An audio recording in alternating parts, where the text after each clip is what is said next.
దేవుని దగ్గర పెట్టే ప్రసాదం అపవిత్రం చేసే విధంగా ఓసారి బాధేస్తుంది.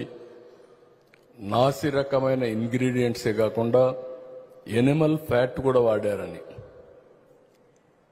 ఏది గీకు బదులు. ఈరోజు స్వచ్ఛమైన గీ తెమన్నాం, ప్రక్షాళన చేయమన్నాం, నాణ్యత పెరిగింది, ఇంకా కూడా నాణ్యత పెంచుతాం. तिरुमला तिरुपति देवस्थान हिंदुओं का एक पवित्र धार्मिक क्षेत्र है। तिरुमला लड्डू को बहुत पवित्र प्रसाद माना जाता है। ऐसे लड्डू को अपवित्र करना एक मूर्खता है, ये अक्षम अपराध है। इसका कारण है कि पिछले सरकार के समय में ट्यूटेड बोर्ड का कमेटी और कर्मचारियों की नियुक्ति करने के समय में अन्य धर्मों के लोगों को और नास्तिकों को नियुक्त किया गया है। जो भगवान पर विश्वास नहीं करता है लोग, इसके कारण ऐसा घटना हुआ है। मैं एपी सरकार से मैं विनती करता हूं कि तुरंत इसके ऊपर इंक्वायरी करना है और इंक्वायरी करके सख्त कार्रवाई करना ही चाहिए, ये मेरा विनती है। Namaste. The last 2 days I am seeing all the reports in the media about the raging controversy on Tirupati Laddu.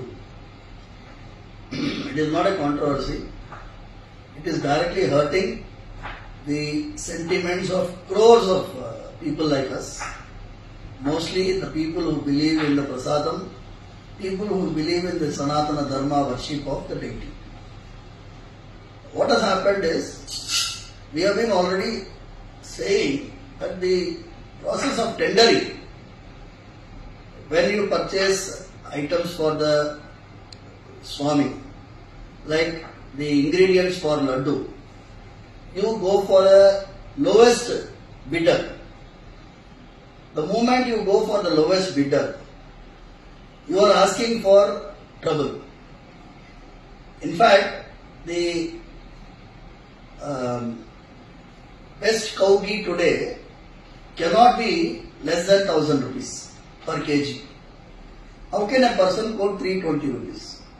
If somebody is quoting 320 rupees, I am not going exact amount value, but if he is quoting 320 rupees, every packet of that might be containing adulterated ghee. So it's a big hurting issue. We have to inquire into it and find the culprits and take them to task. Number one, I appreciate the statement of Honorable Deputy Chief Minister of Andhra Pradesh, Shri Pawan Kalyan Garu, because he has said there should be a national level Dharmika Parirakshana Parishad. We have been talking about that the same way. We want a central Dharmika Parishad which will be run by all the religious heads of this Matadipatis, Pitadipatis, retired judges. If they have a central Dharmika Parishad, the temples can be run under it. That is what is the best solution, staying away from the temple system by government control. Sarve Jana Sukhino Bhavantu. పవిత్రమైన గోవు యొక్క ఘృతాన్ని కల్తీ చేయడం అనేది, అది స్వామివారికి మనకు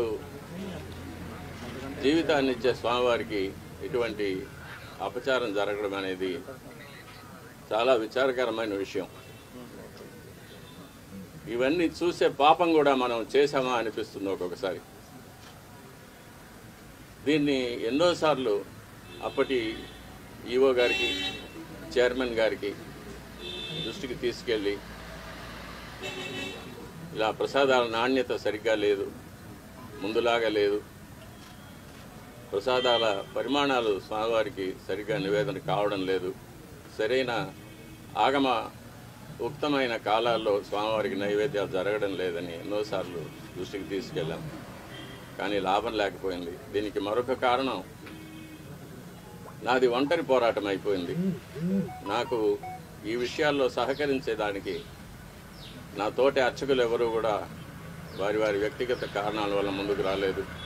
ప్రధాన పరిచారకులైన వాళ్ళు రాలేదు. కాబట్టి ఇది ఈ 5 ఏళ్ళు నిరభ్యంతరంగా ఈ మహాపాపం జరిగిపోయింది. ఫలితాలు కూడా నేను చూశాను, ల్యాబ్ రిపోర్ట్స్ చూశాను. ఇందులో కూడా వెజిటబుల్ ఫ్యాటు, అనిమల్ ఫ్యాటు, జంతువుల యొక్క కొవ్వు పదార్థం, స్థావరాల యొక్క జంగమాల యొక్క కొవ్వు పదార్థాలు కలిసినట్టుగా ల్యాబ్ రిపోర్ట్ను చూశాను. పరిశుద్ధమైన ఆవు పాలతో తయారు చేసిన నెయ్యిలో అది స్థావరమైనా కానీ జంగమమైనా కానీ కొవ్వు పదార్థాలు కలవడానికి వీలు లేదు. అది ఇంప్యూరిటీస్ కింద లెక్క వస్తుంది. అభ్యంతరాలు ఎవరు పట్టించుకోలేదు స్వామి. ఎన్నోసార్లు ఇది దృష్టికి తీసుకువచ్చాను, ఈఓ గారి దృష్టికి, చైర్మన్ గారి దృష్టికి, కానీ ఎవరు దీన్ని పట్టించుకోలేదు. కాబట్టి అది అలాగే జరుగుతూనే వచ్చింది. నేను చూసి బాధపడటం తప్ప నేను ఇంకేమీ చేయలేకపోయాను. దీనివల్ల నేను చాలా ఇబ్బందులు పడాల్సి వచ్చింది. అయినా పర్వాలేదు, మా స్వామి కోసం నేను ఇది చేస్తున్నాను. మా స్వామి తృప్తిగా నైవేద్యాలు స్వీకరించి ప్రసన్నుడుగా ఉండి భక్తులను అనుగ్రహిస్తే అంతే చాలు. నా ఇబ్బందులు అది నాకు, దాని గురించి నాకు ఎటువంటి కష్టం లేదు. నేను గత ప్రభుత్వం నా పైన చేసిన కొన్ని కోర్టు కేసుల వల్ల నేను ఆలయానికి దూరంగా ఉండవలసి వచ్చింది. అంటే ప్రధాన అర్చక పదవికి దూరంగా ఉండవలసి వచ్చింది. నేను ప్రధాన అర్చకుడిగా చేయవలసిన నా కార్యక్రమాలు నేను చేయకుండా నన్ను నిలిపివేశారు.